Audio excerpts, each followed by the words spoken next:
Assalamu alaikum wa rahmatullah, bismillah, walhamdulillah, wassalatu wassalamu ala rasulillah. We continue our video series on questions and answers about Ruqya, about Quranic treatments, spiritual afflictions, jins and sorceries. We have a popular question here, it's a common question people always ask. Do people continue to be afflicted spiritually in Ramadan with jins or with sorceries? Or do they continue, or do they get attacked in Ramadan? And what about the hadith of Nabi sallallahu alaihi wasallam about the shayateen and the devils being chained? So the answer to this is yes. People do continue to be afflicted spiritually in Ramadan, and they can get attacked spiritually in Ramadan with jins or sorceries. Now this goes back to the understanding of what spiritual affliction is hitting them, and we mentioned them in the other videos. So the person who has sorceries affecting them, whether the sorcery is eaten in their stomach, they will continue to have stomach and health problems. If the sorcery is in their body, they have pains and health problems, it will continue. If the sorcery is in their house or businesses causing blockages, this will continue, because we know sorcery can only be removed or stopped by identifying the sorcery or discovering it and cancelling it by using Quranic methods.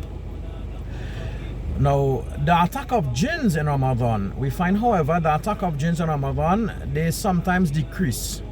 They decrease a little in Ramadan. Because jins, we all know jins, they get affected by the Quran, the recitation of Quran. And Ramadan is the month of Quran. The recitation of Quran is increased everywhere in our personal lives, in the masjids, in Taraweeh, in Salah, everywhere the increase in recitation of Quran. So the jins, they get, the rebellious jins or the evil jins, they get burned a lot in Ramadan, so they tend to run away a lot from people's lives. But soon as the recitation of Quran is stopped, the jins will soon return, causing problems, because the sorceries, it brings them back to that person. So we find that jins attack, it decreases a bit in Ramadan. Now we also find that because of this month of Ramadan, the month of the Quran, and the blessings in this month, and the angels descending in this month because of the Quran, we find the sorcerers, they become vulnerable in Ramadan. Because now the sorcerers, these devils and shayateen, who are the bigger entities, they are not like the small jins.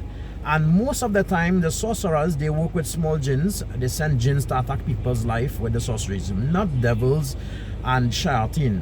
Yes, they do at times, but most of the times, no, they don't. Shayateen and devils, they control sorcerers' work.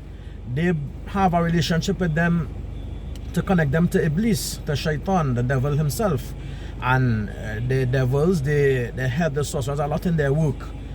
But jins, they carry out their work normal with the sorcerers. They have a job, they get paid, they have agreements with sorcerers, they get paid blood and sacrifices and different things and offerings to do their work, and they continue to do their work.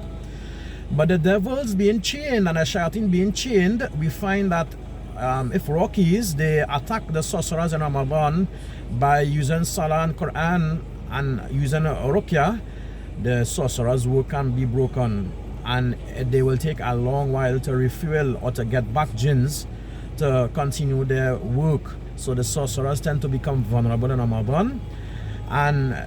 But however, the sorcery is there and it continues to affect people's life, and jins, they continue to work because of the sorcery. So yes, the answer is yes, people do continue to get afflicted in Ramadan. Inshallah, until the next video. Assalamu alaikum.